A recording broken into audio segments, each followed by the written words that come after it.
아멘.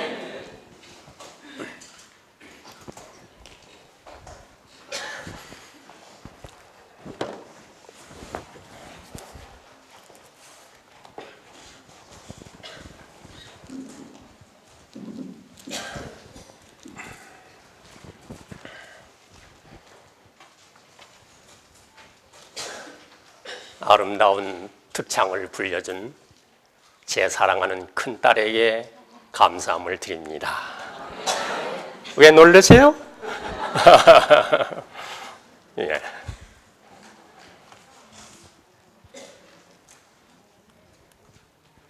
성경 말씀 요한복음 3장 3절에 있는 말씀을 보겠습니다. 예수께서 대답하여 가라사대 진실로 진실로 내게 이르노니 사람이 거듭나지 아니하면 하나님 나라를 볼 수 없느니라. 사람이 거듭나지 아니하면 하나님 나라를 볼 수 없느니라. 한 번은요, 유치원에 다니는 꼬마아이가 선생님에게 이렇게 질문을 하는 겁니다. 선생님, 영원이란 시간이 얼마나 길어요? 그러니까 이 유치원 선생님이 대답하기를, 얘야, 너 태평양 바다에 가보았니? 예, 가보았어요. 태평양 바다가 넓더냐? 정말 넓고 깊어요. 그래. 그런데 말이야, 태평양 바다에 갈매기 한 마리가 살고 있단다? 뭐가 한 마리 살고 있다고요? 갈매기. 그런데 이 갈매기는 10만 년 만에 한 번씩 태평양 바다에 날아오는 갈매기란다? 몇 년 만에 한 번씩? 10만 년 만에 한 번씩 날아오는 갈매기란다. 그런데 말이야, 이 갈매기가 날아올 때마다 물 한 모금씩을 물고 날아간단다. 이러한 간격으로 태평양 바다의 물과 지구의 모든 물이 메말라 버렸을 때가 영원이란 시간 속에 1초에 해당하는 시간이란다. 그러니까 유치원 이 꼬마이가, 선생님, 영원이란 시간은 정말 길고 기네요. 사랑하신 여러분, 하나님께서 우리 모두에게 주기를 원하시는 영생의 시간은, 영원한 생명의 시간은 이렇게 끝이 없는 시간이에요. 감사합니까? 하나님이 소유하신 영생의 시간을 우리에게 선물로 주시는 분이 하늘에 계신 사랑의 하나님이십니다. 감사하지요? 저는 이 예화를 마크 피니 목사가 쓴 결심시키는 기술이란 책을 제가 번역하다가 이 예화를 읽으면서 아주 감명을 받았어요. 저는 그때 어떤 결심을 하게 됐는가 하면, 이 땅에서 내가 어떤 경우를 당하든지 하나님이 베풀어 주시는 이 영원한 생명을 나는 절대 놓쳐서는 안 되겠다는 이런 결심이 제 마음속에 굳게 섰어요. 여러분 어떻습니까? 예? 무엇과 바꾸겠어요? 예? 우리 저 뒤에 계신 장로님 앞으로 50년 사실 것 같아요? 아니지요. 아마 우리 장로님께서도 10년 혹은 20년이면 세상을 하직하셔야 됩니다. 앞으로 우리의 삶의 시간이 얼마나 짧은지 몰라요. 이 짧은 삶의 시간을 이 땅에 쓸모없는 것을 위해서 우리가 투자하고 낭비해버린다는 것은 얼마나 큰 손실인지 몰라요. 정말 끝없는 하나님이 소유한 영생의 시간, 생명을 하나님께서 우리에게 베풀어 주신다는 것입니다. 이 일을 위해서 우리 노력하는 성도들 되십시다. 그런데 여러분, 하나님이 베풀어 주시는 이 영생의 선물을 소유할 자들은, 하나님 나라를 볼 수 있는 자들은 오늘 여기 예수님께서 말씀하신 것처럼 거듭난 사람들입니다. 진실로 진실로 내가 너에게 이르노니 사람이 거듭나지 아니하면 하나님 나라를 볼 수 없느니라. 정직하고 진실된 그리스도인들이 때때로 이 거듭남의 문제에 대하여 회의를 느끼고 좌절과 낙심을 할 때가 많이 있습니다. 정말 내가 거듭났는가? 아니면 내가 거듭남을 아직 경험하지 못한 것이 아닌가? 정말 내가 구원을 받을 것인가? 내가 하나님이 주시는 영생의 선물을 받을 수 있을까? 하면서 자기 스스로를 향하여 회의할 때가 있습니다. 오늘 우리는 이 중요한 이 문제를 말씀을 통해서 우리 함께 연구하면서 정말 하늘 가는 이 놀라운 진리를 우리가 발견하고, 오늘 이 자리에 계신 우리 모두가 참으로 거듭나는 하나님의 진실된 아들과 딸들이 되기를 간절히 소원합니다. 저는 이 문제를 준비하면서 많이 기도했습니다. 오 하나님이시여, 정말 이 문제를 통하여 회심하는 영혼, 거듭나는 영혼, 중생의 영혼, 괘씸하는 영혼들이 많이 일어나게 해달라고 기도하면서 말씀을 준비했습니다. 오늘 우리가 이 시간에 이 거듭남의 문제를 다루면서 몇 가지 중요한 초점을 우리가 정리하면서 연구해 나갈 것입니다. 예수님께서는 거듭남의 중요성을 어떻게 강조하셨는가? 그 다음 거듭나기 전에 마음은 어떠한가? 그 다음 거듭난 후의 마음은 어떠한가? 거듭남의 의미가 무엇인가? 거듭남을 체험하는 과정은 어떠한 것인가? 그렇다면 거듭났다고 하는 증거는 무엇인가? 마지막으로 거듭남을 지속적으로 유지하는 방법은 무엇인가? 하는 이러한 아웃라인을 통해서 우리가 말씀을 함께 연구해 나가도록 하겠습니다. 여러분, 예수님은 이 거듭남의 중요성을 어떻게 강조하셨습니까? 여기에 니고데모라고 하는 사람이 등장합니다. 그는 유대 나라에서 높은 지위를 차지하고 있었습니다.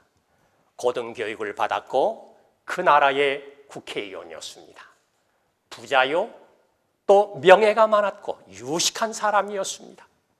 그는 겉으로 보기에 아주 신앙생활을 착실하게 하는 그러한 사람이었습니다.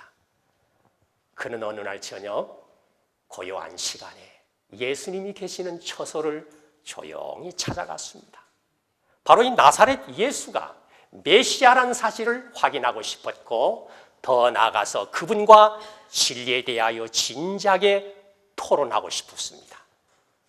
그런데 마음을 읽으시는 예수님께서는 단도직입적으로 니고데모에게 진실로 진실로 내가 너에게 이르노니 사람이 거듭나지 아니하면 하나님 나라를 볼 수 없느니라. 참 우리 그리스도인 신앙생활의 본질이 무엇임을 아주 예수님은 찔러서 니고데모에게 상기시켜 주셨습니다. 마음이 거듭나지 못하면 하나님 나라를 볼 수 없느니라. 하나님의 나라는 마음이 거듭난 자에게서 시작이 되는데 바로 마음의 변화에서 시작이 됩니다. 그래서 하나님의 나라는 저 하늘에 있기 전에 우리의 마음 속에 먼저 건설되는 겁니다. 그게 은혜의 천국이라 그러죠. 그래서 마음이 변화되고 거듭난 사람은 심령 속에 하나님의 나라가 건설된 사람이에요. 이런 사람은 성경에 있는 것처럼 하나님의 나라는 먹고 마시는 데 있는 것이 아니라 의와 화평과 즐거움이라 희락이라 그랬어요. 하나님의 나라를 체험한 사람은 의를 사랑하게 되고 의를 사모하게 되고 더 나아가서는 마음에 평화가 있어요. 그리고 마음에 거룩한 기쁨이 찾아와요. 이게 하나님의 나라가 마음에 건설된 사람의 특성이에요. 오늘 여러분 마음속에 이러한 특성이 있습니까?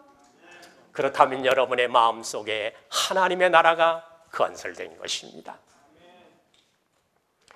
교회에 수십 년 오랫동안 다닌다 했다 할지라도 참으로 거듭난 경험이 없다면 그 사람은 신앙생활의 시작조차 시작하지 못한 사람입니다.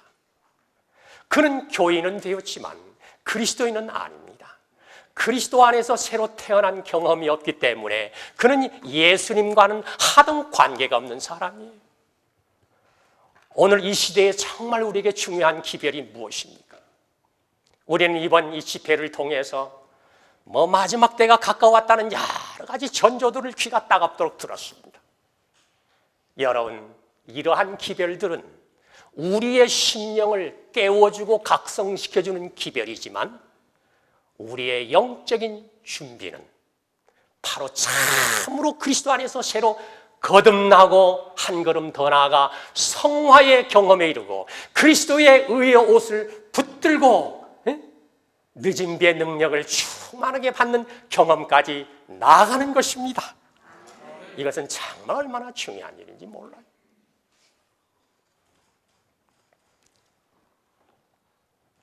그리스도인 생에 있어서 이 거듭남의 문제가 왜 그토록 중요합니까? 마음속에 건설되는 하나님의 나라는 외면의 신앙적인 행위가 아니라 마음의 변화에서 비롯되기 때문에 그렇게도 중요한 것입니다. 그럼에도 불구하고 많은 교인들이 이론과 형식과 종교의식과 제도에 충실하면 마치 구원을 얻을 것처럼 생각합니다. 이것은 참으로 치명적인 형식주의의 신앙인 것입니다. 여러분, 형식주의의 신앙이 어떤 것입니까? 형식주의의 신앙은 이론과 형식과 의식에 만족해버리는 신앙입니다. 형식주의의 신앙은 성령의 역사함이 없는 메마른 신앙입니다. 형식주의의 신앙은 진리가 체험화되지 못한 이론적인 신앙이에요. 형식주의의 신앙은 진정한 마음의 변화를 일으키지 못하는 건조한 신앙입니다. 형식주의의 신앙은 그의 생애 속에 참으로 그리스도의 공로와 의가 빠져버린 신앙입니다. 여러분, 정말 오늘 내 생애 속에 진리가 체험화되어서 그리스도가 아니면 나는 아무런 소망도 없고 그분이 아니면 나는 구원이 없다는 절절한 절박감을 여러분 마음속에 느끼십니까? 이런 경험이 우리에게 정말 필요한 거예요. 리뷰 앤드 헤럴드 1904년 7월 7일자에 이렇게 기록해 놓았습니다. 구원을 받기 위하여 우리는 진정한 회심의 의미를 체험으로 알아야 한다. 무엇으로 알아야 한다고요?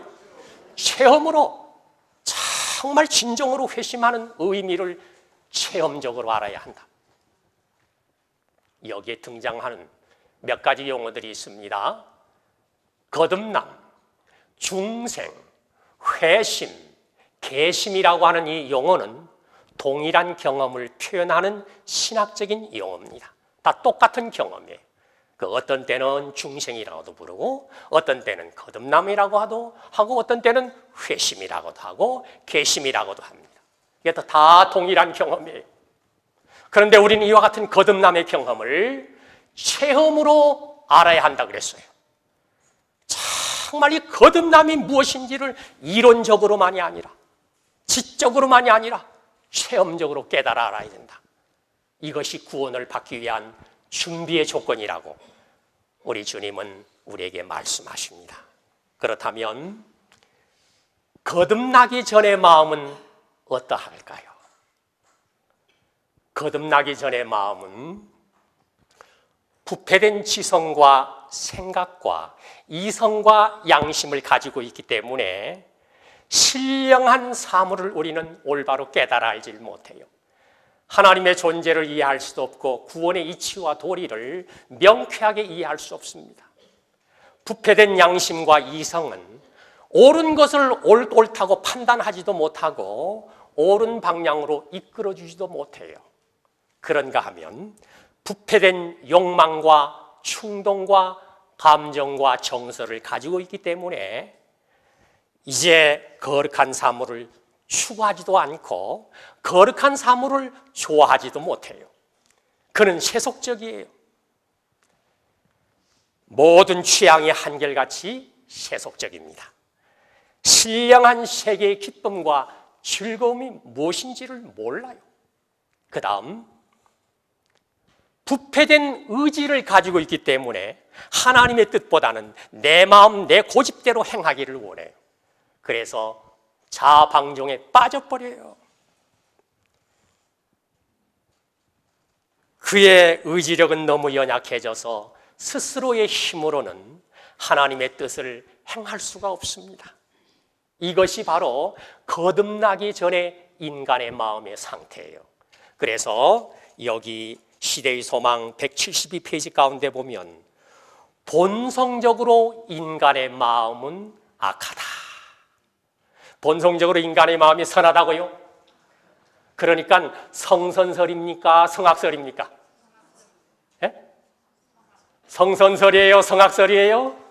성악설이에요. 사람의 성질이 악하단 말이에요. 본성적으로 아담과 하와가 타락함으로 말미암아 유전된 인간의 타락한 본성, 다 이제는 본성적으로 우리는 악한 사람들이에요. 그렇기 때문에 거듭나기 전의 마음은 우리의 모든 방향이 죄악된 방향으로 끌려가게 돼 있어요. 그러면 거듭난 후의 마음은 어떻게 되는가? 거듭난 후에는 이제 성령의 초자연적인 역사로 우리가 거듭나게 될 때는 부패된 지성과 생각과 이성과 양심이 새롭게 변화돼요. 어떻게 변화되는가? 영적 사물을 올바르게 깨닫고 이해하게 됩니다. 하나님의 어떠한 분이심을 알게 되고 구원의 진리를 깨닫게 되며 무엇이 바른 길인지를 알게 돼요. 사물을 올바르게 판단하게 돼요. 사물을 바르게 분별하며 올바른 방향으로 나아가도록 이끌어줍니다. 그 다음 부패된 욕망과 충동과 감정과 정서가 초자연적인 성령의 능력으로 거듭나게 될 때에 새롭게 변화됩니다. 어떻게 변화되는가? 과거에 좋아하던 것은 이제는 싫어하게 되고 과거에 싫어하던 것은 이제는 좋아하게 돼요. 세속적인 것보다는 거룩한 사물을 더 좋아하게 됩니다. 세속적인 독서보다 신령한 말씀을 연구하는 것이 더 즐거움이 있어요. 세속적인 노래보다 신령한 노래를 더 즐겨하게 됩니다. 취미와 애정의 방향이 거룩한 쪽으로 완전히 바뀌어지게 돼요. 이와 같이 거듭난 사람은 마음의 정신적인 기능들이 거룩한 방향으로 변화되는 것입니다. 그 다음 부패된 의지가 초자연적인 역사를 통해서 거듭나게 될 때 어떻게 변화되는가? 이제는 자기 자신의 뜻보다는 하나님의 뜻을 순종하고 행하는 것을 기쁨으로 여기게 돼요. 과거에는 내가 원하는 대로 내 마음대로 행하며 살았지만은 이제는 하나님의 뜻을 행하고 싶어져요. 이게 바로 거듭난 후의 마음의 상태입니다. 시대의 소망 324페이지에 사람이 그리스도께 굴복할 때에 새로운 능력이 새 마음을 점령한다. 사람이 스스로는 성취할 수 없는 변화가 일어난다. 사람이 자기 힘으로 스스로 성취할 수 없는 놀라운 변화가 일어난다는 거예요. 인간의 본성에 초자연적인 요소를 가져다 주는 것은 초자연적인 역사이다. 여러분, 우리 모두가 이렇게 거듭나기를 원하십니까? 우리 모두가 성령의 초자연적인 역사를 통해서 우리의 전인이 모든 정신적인 기능들이 다 변화되어서 하나님 쪽으로 향하게 되기를 원하시죠. 기독교 대사전을 찾아보니까 825페이지 가운데 거듭남의 경험을 아주 잘 정리를 해 놓았습니다.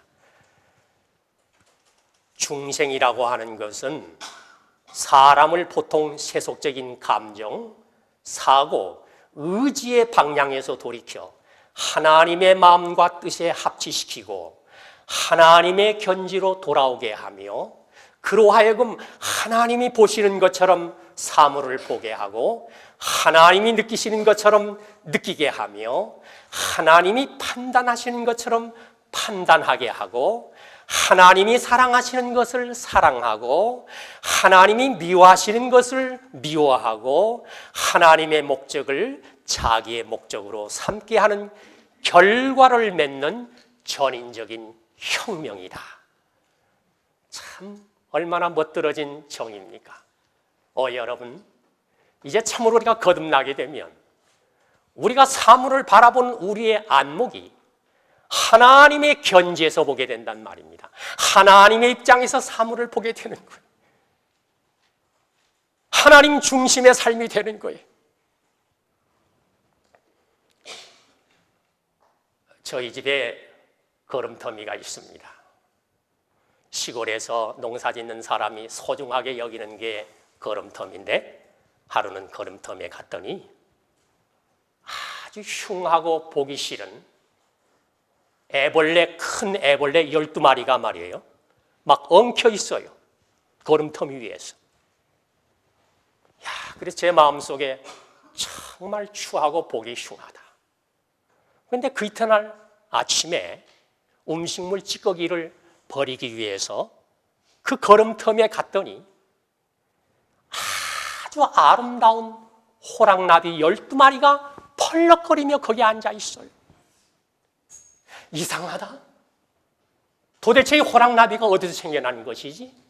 하고 가만히 생각해 보았더니 어저께 제가 보았던 추하고 보기 흉측한 12마리의 큰 애벌레가 밤사이에 거듭나서 아름다운 호랑나비로 팔락거리는 겁니다. 여러분, 바로 이것이 거듭남의 경험이에요. 우리의 추하고 더러운 마음이 거듭나면 아름다운 마음으로 태어나게 되는 겁니다. 바울이 변화를 바다의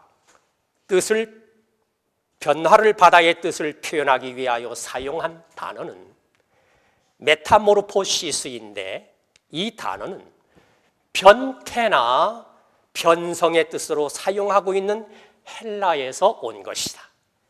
변성은, 여기 변성이라고 하는 것은 성질의 변화를 말합니다. 변성, 즉 성질의 변화는 추하고 동작이 느린 애벌레가 우아하고 아름다운 나비로 변하는 저 신비한 과정이다. 성질이 변화되는 것은 추하고 더러운 애벌레가 아름다운 나비로 변하는 그 신비한 과정이라는 거예요. 그 다음에 그것은 너무 급진적이고 점진적이어서 본질적이어서 사람이 좀 더 분별력을 가지고 살펴보지 않는 한 그것이 동일한 생명체였음을 깨닫기 어려운 그런 변화를 의미한다. 생명체는 동일한데 성질이 바뀌어져 버렸어요. 애벌레가 나비로 바꿔져 버렸어요. 바로 그것이 하나님께서 그분의 자녀들을 위하여 해주시고자 하시는 것이다. 정말 내 영혼이 참으로 거듭났으면 얼마나 좋을까. 이 추하고 더러운 마음이 새로운 마음으로 태어나면 얼마나 좋을까. 다시 한번 거듭남의 경험을 그리워하게 되었습니다. 여러분, 우리의 추하고 못된 성질들이 다 변화되기를 원하십니까? 그래서 정말 거듭난 영혼으로 늦은비 성령의 충만함을 받는 그릇들이 되기를 원합니다. 그러면 거듭남의 의미는 무엇인가를 생각해 봅시다. 거듭남이라고 하는 것은 초자연적인 성령의 역사로 말미암아 새로운 마음이 태어나는 것입니다. 거듭남이라고 하는 것은 마음의 방향이 새롭게 변하는 것입니다. 거듭남이란 자중심의 생활에서 하나님 중심의 생활로 바뀌는 것입니다. 그 다음 거듭남이란 그리스도 안에서 새로운 피조물로 태어나는 것입니다. 거듭남이란 새로운 생활의 시작입니다. 옛 생애들은 다 죽어버리고 그리스도 안에서 새로운 생활의 출발을 말합니다.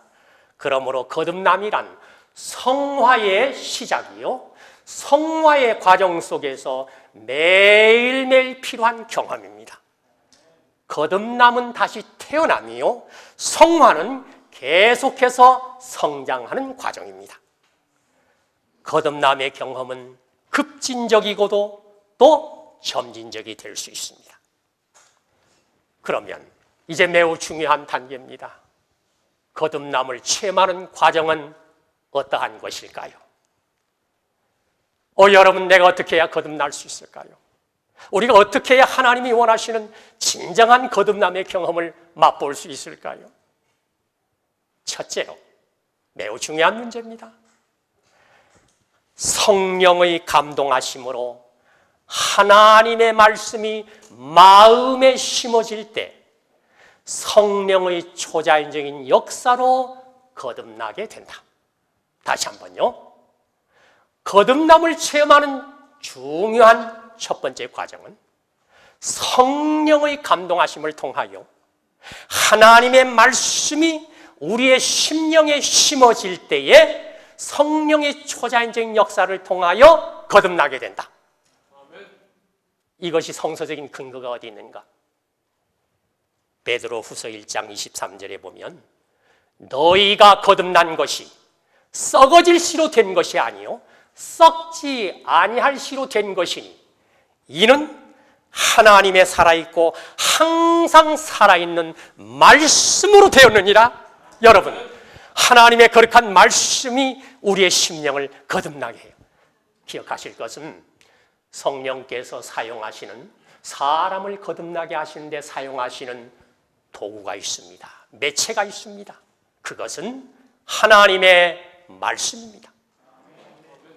성령은 말씀을 통하여 우리를 거듭나게 하신다. 그래서 너희가 거듭난 것이 절대 썩어질 씨로 된 것이 아니다. 하나님의 살아있는 말씀으로 너희가 거듭나게 되었다.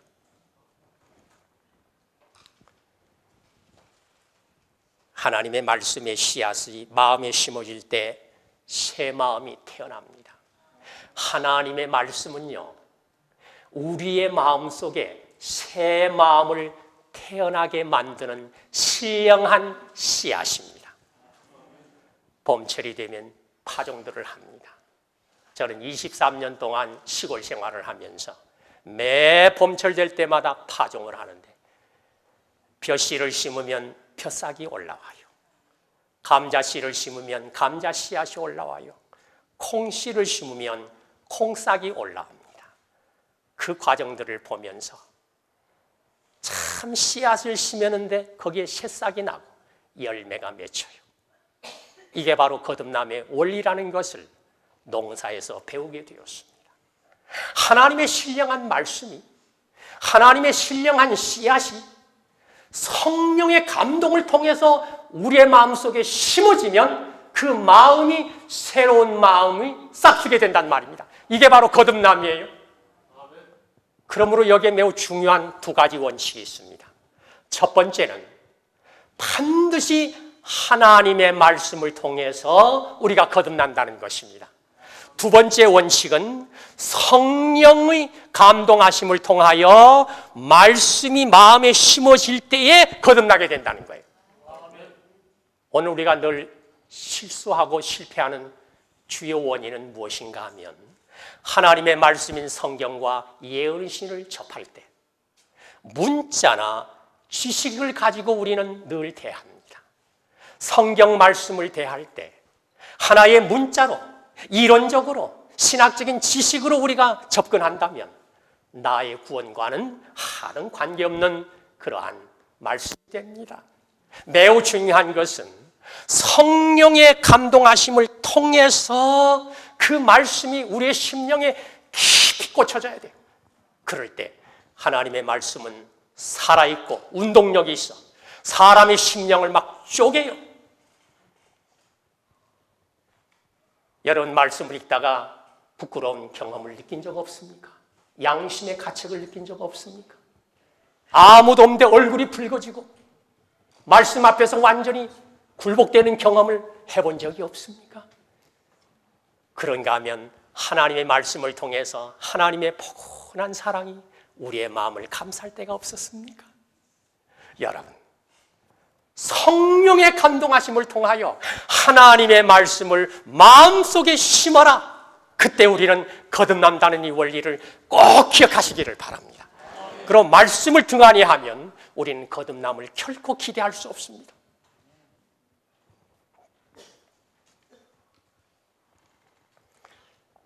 청년에게 보내는 기별 65페이지 가운데 진실로 빛과 지식을 주는 것은 단순한 하나님의 말씀의 문자가 아니요 그 말씀을 성령에 의해서 이해하고 마음에 적용하는 것이다.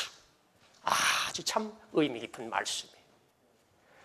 여러분 성경을 얼마나 많이 통독했느냐가 중요한 것이 아니라 하나님의 성령의 역사를 통해서 그 말씀을 이해하고 마음에 적용하는 이 경험, 이것이 정말로 중요한 것입니다. 그때 우리 속에 거듭남이 일어나요.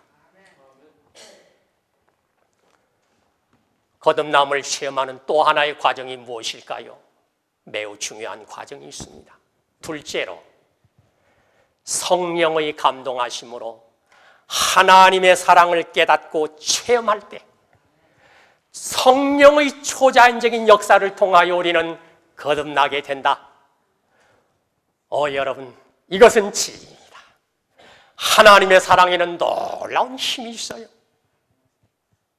저는 아까 복도에서 어떤 집사님이 막 열변을 토하면서 한참 대화하는 장면을 들었어요. 알고 보니까 무슨 말을 하는가 하면 이런 집회 오면 무엇해라 아주 신앙적인 높은 표준과 의무를 듣다 보니까 그것을 따라갈 수는 없고 그래서 머리가 뻐근뻐근 아프다는 거예요. 제가 그분에게 당신 표현이 맞다고, 그 맞는 말이라고. 신앙에도 순서가 있다고. 참으로 우리에게 매우 중요한 신앙의 공식은 만사를 제쳐놓고 첫째로 해야 할 일은 하나님의 은혜와 사랑을 발견하고 체험하도록 연구하라는 것입니다. 이것이 이루어지지 않으면 밑바탕이 튼튼하지 못하면 신앙은 다 무너져 버리고 말아요. 네? 하나님의 사랑을 체험하고 깨달을 때에 그 사랑이 내 마음을 녹이고 감동시키고 감격해서 나도 하나님을 사랑한다는 신앙 고백이 나오면서 하나님께서 순종하라고 하는 그 말씀을 자연적으로 자발적으로 이루어지게 되는 것 아니겠어요? 이게 신앙의 공식이요 신앙의 원동력이에요. 오늘날 강단에 서서 말씀을 기별을 전하는 사람들 가운데 더 많은 실수 가운데 하나는 높은 이상과 표준 좋아요. 그러나 그 표준과 이상을 도달할 수 있는 원동력을 안 가르쳐줘요. 그러니까 선한 일을 행하기에 너무 피곤해 버려요. 의무에 호소하는 신앙은 정말 피곤해요.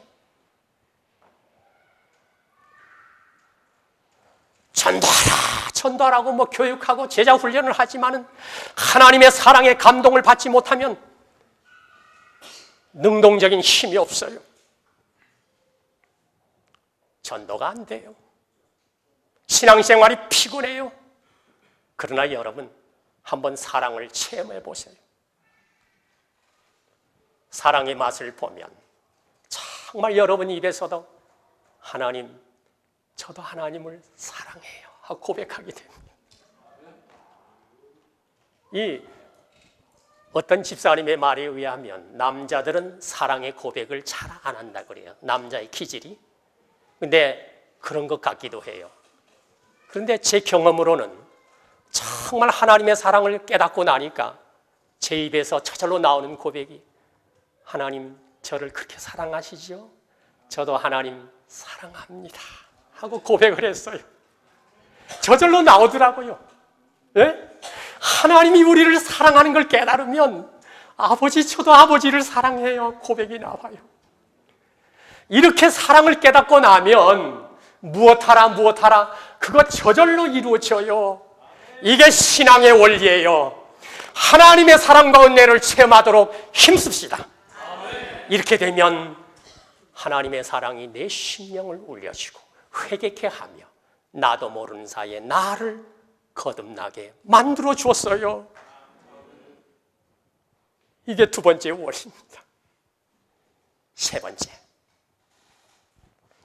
우리의 의지를 전적으로 하나님께 굴복시킬 때 성령께서 초자연적인 역사를 통하여 우리를 거듭나게 하신다. 왜 의지가 중요합니까? 의지는 무엇을 결정하는 힘이요, 선택하는 힘이요, 행하는 힘이에요. 또한 순종과 불순종을 좌우하는 힘이라고 그랬어요. 그래서 의지는 우리의 사람의 마음을 다스리는 통치자라고 그랬습니다. 하나님께서 우리 모두에게 자유의지를 주셨어요. 이 자유의지는 하나님을 거역할 수도 있고 순종할 수도 있어요.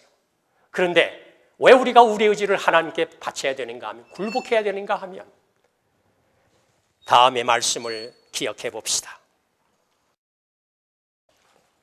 시대의 소망 367페이지 가운데 보면 구속사업에는 강제가 없다. 여러분 기억하세요. 하나님은 절대 우리를 강제하지 않습니다. 우리를 심히 사랑하지만 절대 강요하지 않아요. 구속사업에는 강제가 없다. 외부 압력이 전혀 사용되지 않는다. 성령의 가마 아래서 누구를 섬길지를 선택할 자유가 주어져 있다. 그래서 우리는 누구를 선택할지 우리 자유의지가 있어요. 왜 우리 의지를 하나님께 굴복해야 되는가 하면 내가 스스로 동의하지 않는 한 성령께서 내 마음에 들어올 수가 없어요. 요한계시록 3장에 예수님이 문 안에 있다 그랬습니까? 문 밖에 있다 그랬습니까? 장로님? 문 밖에. 왜 문 밖에 있어요? 마음의 의지의 문을 닫아버리고 열지 않으니까 문 밖에 서 있단 말이에요. 그래서 노크하고 있는 거예요. 누가 문을 열어야 돼요? 의지의 문을 누가 열어야 돼요? 우리가 열어야 돼요. 우리의 의지를 성령께 굴복시키고 하나님께 굴복할 때에 성령께서 우리 속에 내재하셔서 우리를 거듭나게 변화시켜 주시는 거예요.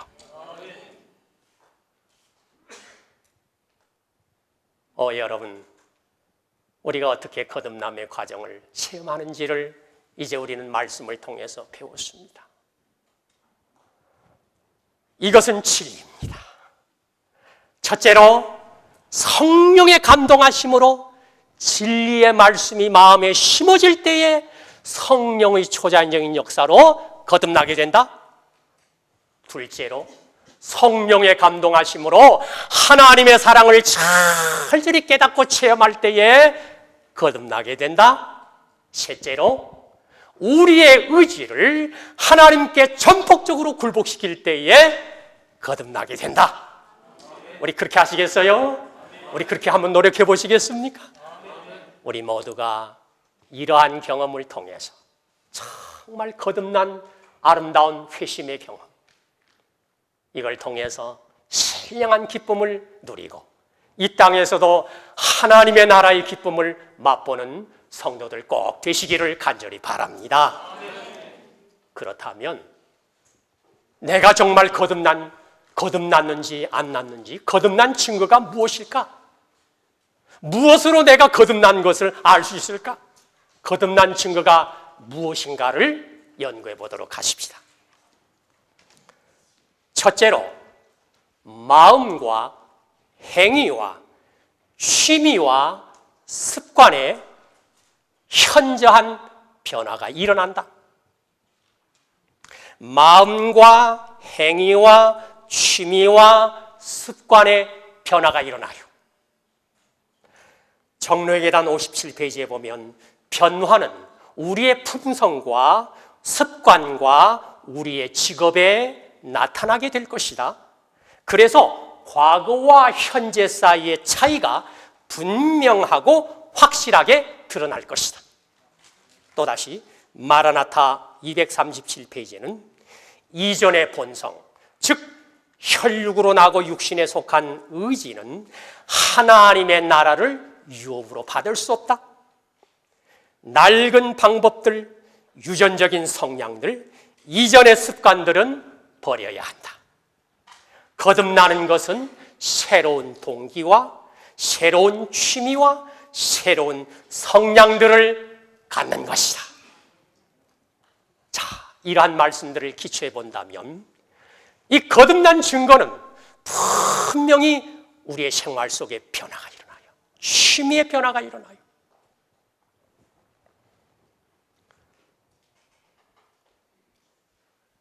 지난 8월 재림 집회를 마치고 우리가 집으로 돌아갔습니다. 강릉 지역에는 조용한 변화가 일어나게 되었어요. 이제 우리는 이렇게 살아서는 안 되겠다는 이러한 절박감을 느끼면서 정말 우리 생의 어떤 변화를 모색하는 모임을 갖자고, 그래서 이구동성으로 이심전심으로 모임을 구성하게 되었어요. 그래서 그 이름을 동문회라고 붙였어요. 동문회의 뜻이 뭔가 하면 다니엘 11장 44절에 나오는 동쪽으로부터 오는 소문이지요. 그 동쪽의 동자를 뽑고 그 다음 마지막 소문, 문자, 그래서 그 문자를 뽑아서 첫 자와 마지막 자를 뽑아서 동문회라고 지었어요. 그래서는 이제 동문회를 모임을 갖고 그러면서 회원 가정에 번갈아 가면서 이제 우리가 집회를 갖게 되었어요. 오후 3시에 모여서 예언의 신의 말씀을 읽고 받은 바 은혜를 서로 나누고 그 다음 특별한 기도 제목을 가지고 간절하게 연합기도를 하나님께 드리는 동안 정말 제 마음이 막 뜨거워졌어요. 그런데 어떤 변화가 일어난 줄 아십니까? 마치 돌같이 얼어붙은 얼음장이 따스한 햇살에 다 사르르 녹아지는 것처럼 마음 가운데 응어리들이 사르르 다 풀어져 버렸어요. 서로 앞다퉈서 형제여, 내가 정말 미안했다고, 정말 내가 잘못했다고, 내가 부족했다고 용서를 구해요. 여러분, 이거 성령의 이른비적인 역사입니까? 아닙니까?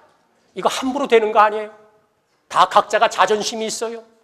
함부로 용서를 구할 수 없어요. 그런데 아주 자연스럽게 서로 용서를 구해요.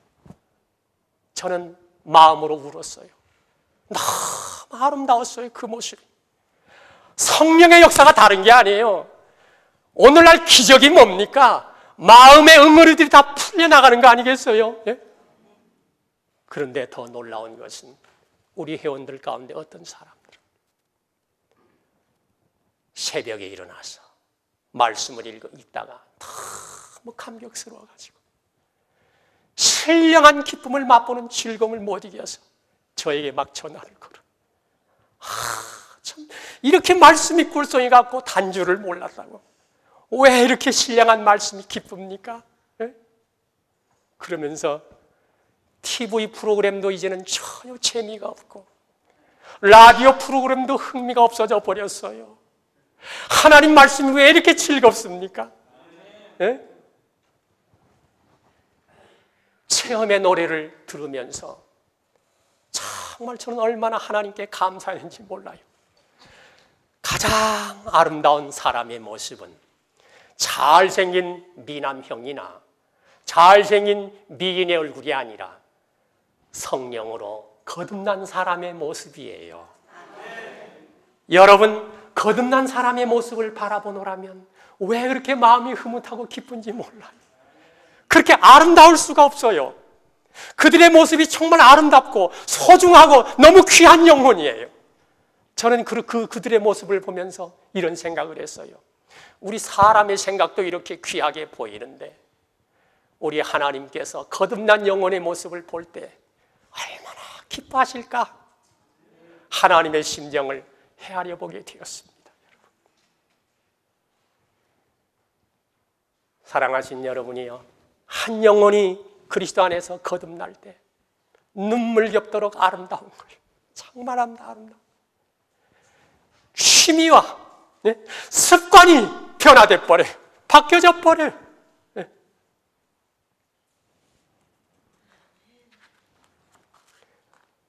거듭난 두 번째 증거가 뭔가? 둘째로, 거듭난 마음은 하나님의 성품과 일치하기 때문에 하나님의 율법을 즐겨 순종하게 된다. 그것입니다, 여러분.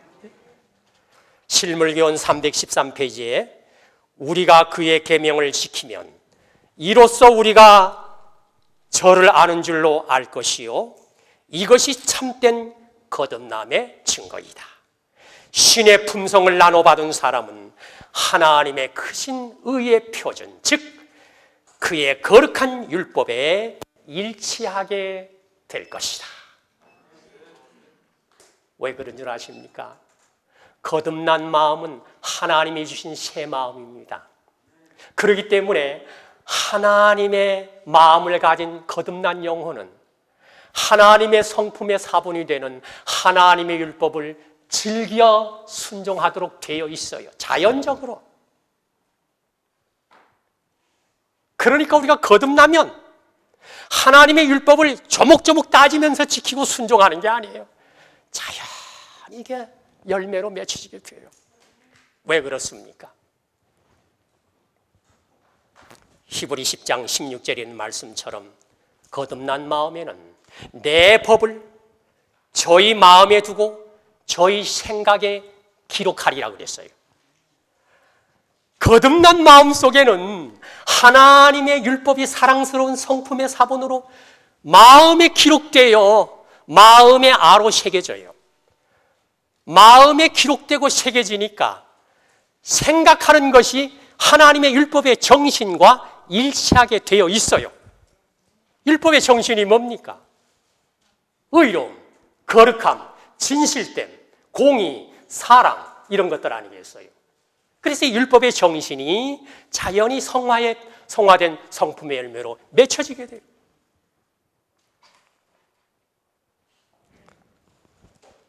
셋째로, 거듭난 증거는 그리스도를 마음의 주인으로 모시게 된다.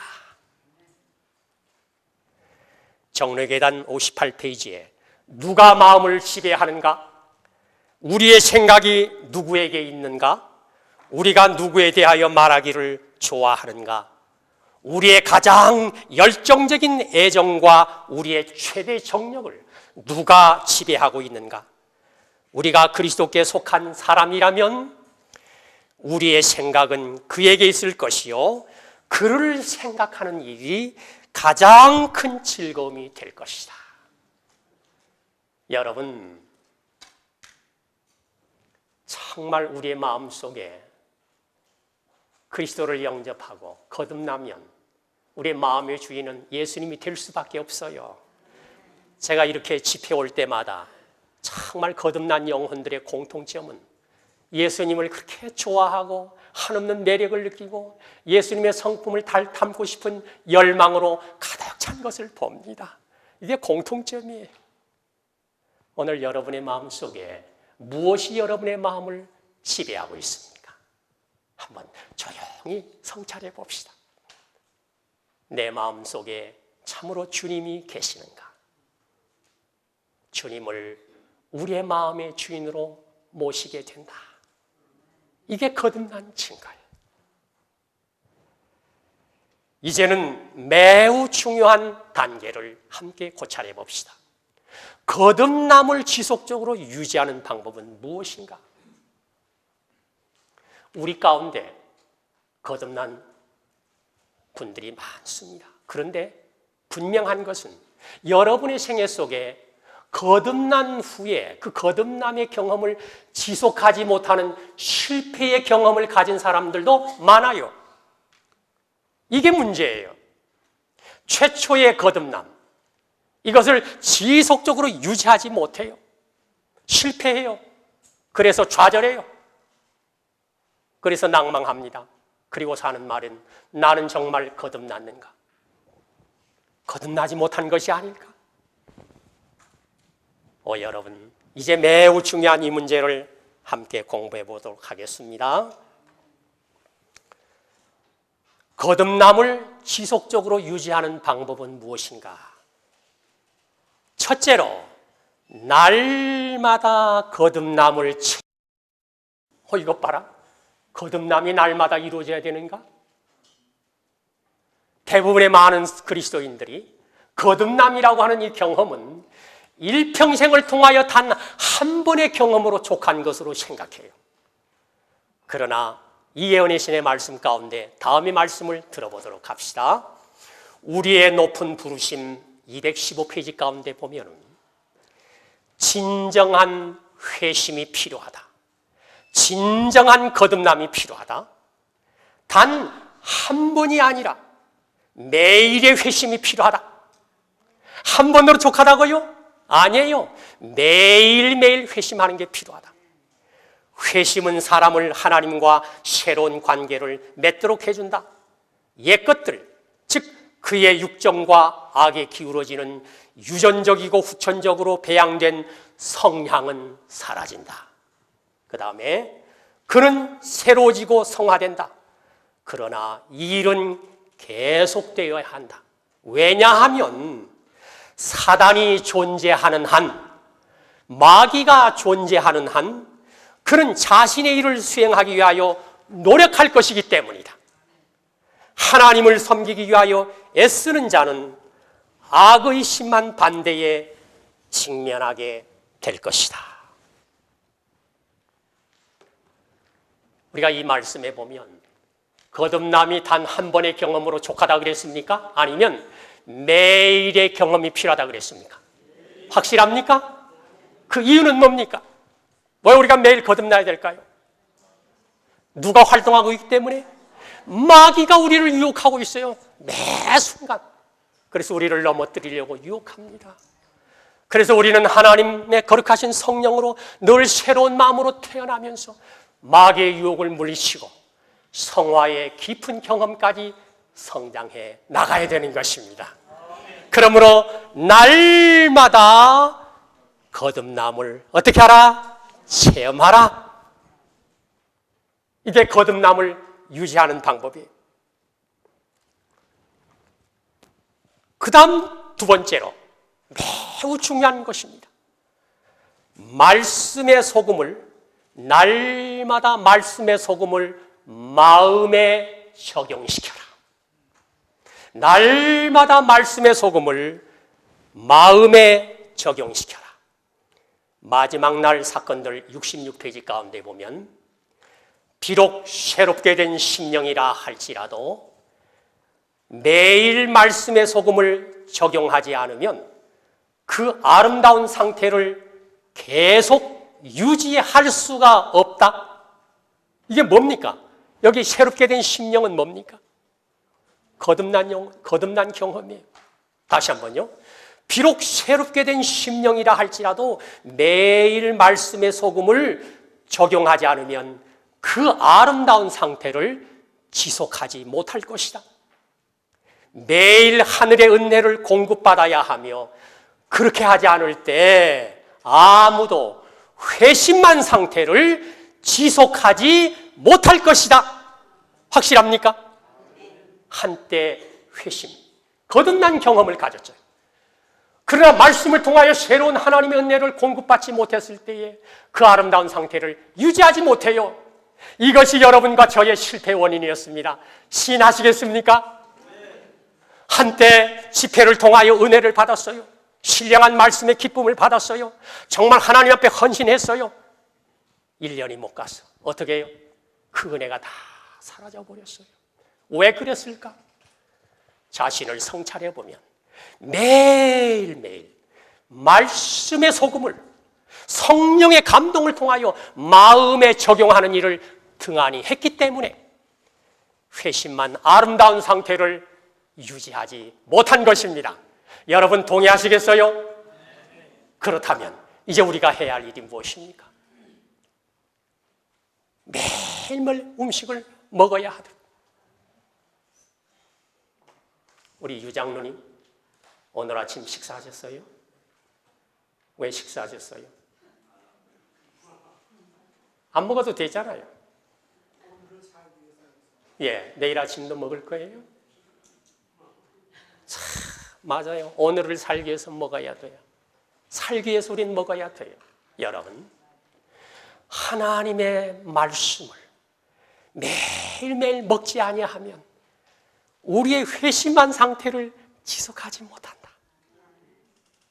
그래서 우리는 성경과 예언신의 말씀을 아침에 일어나서 꼭 읽는 시간들을 갖도록 힘써야 합니다. 이제 이와 같은 집회를 통해서 충전을 받고 돌아가서 이것을 훈련해야 돼. 성경과 예언신의 말씀을 기도하는 마음으로 읽으면서 마음에 와 닿는 경험을 갖도록 하십시다. 그 다음 셋째로 날마다 하나님의 사랑을 명상하라. 날마다 하나님의 사랑을 명상하라. 왜 그런가 하면 하나님의 사랑이 우리 마음에서 식어져 버리면 힘을 잃어버려요. 하나님의 사랑이 우리 마음속에 역사하면 뜨거움이 생겨요. 정열이 생겨요.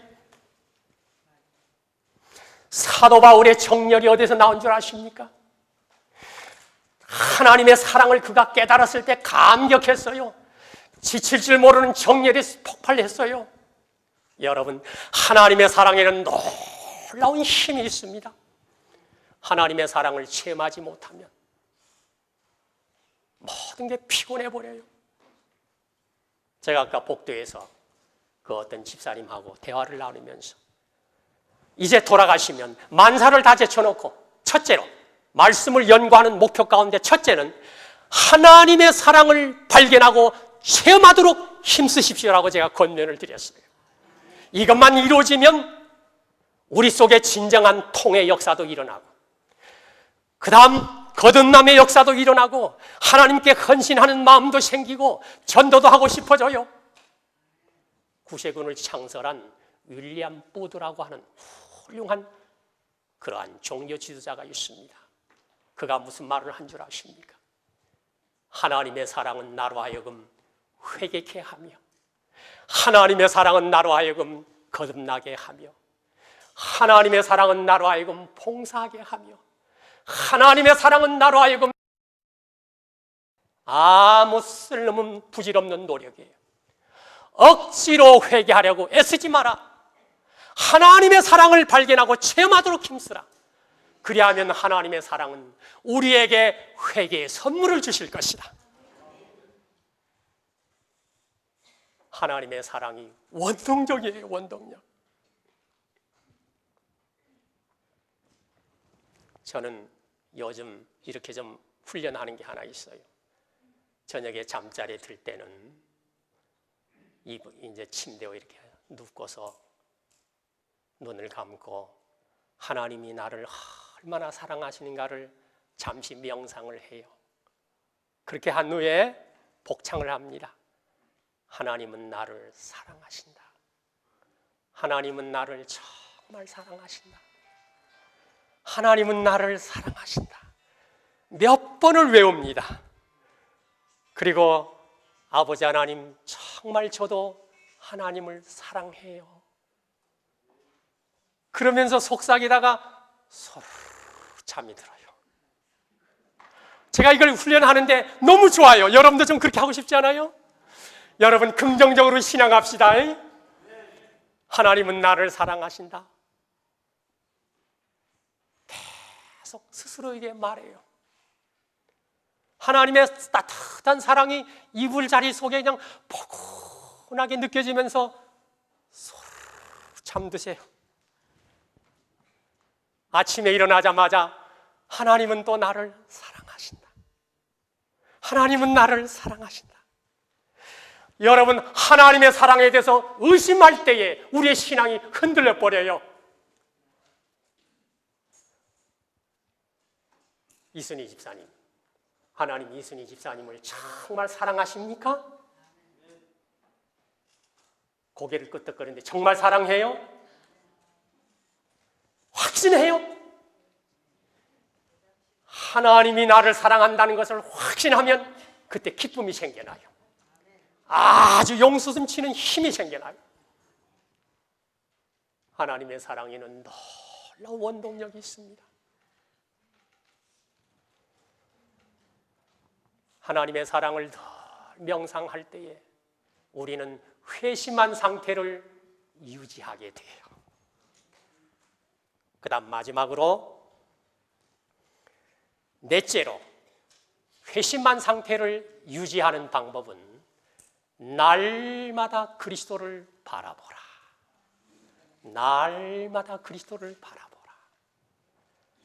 정로회단 70페이지, 71페이지 가운데 그대들의 소망은 그대들 자신에게 있지 아니하고 그리스도께 있다. 우리 자신에게 있지 않아요. 우리의 소망은. 그대들의 연약함은 그분의 힘과 연합하게 되고, 그대들의 어리석음은 그분의 지혜와 연합하게 되고, 그대들의 의지의 연약함은 그분의 견인 불발과 연합하게 될 것이다. 그 다음에는 말씀이 참 좋아요. 그러므로 그대들은 자신을 보지도 말고 자신을 생각지도 말고 그리스도를 바라보라. 우리 자신을 보지도 말고 우리 자신을 생각하지도 말고 그리스도를 바라보라.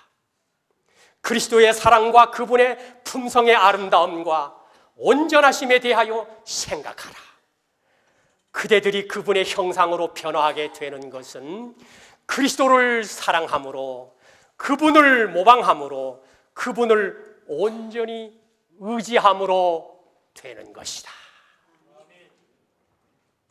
여러분 경험해 보시지요.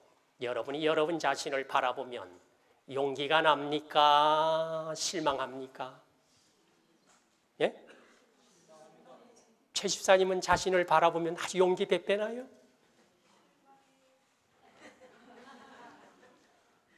실망이에요 하고 노래를 불렀어요. 정말 그래요.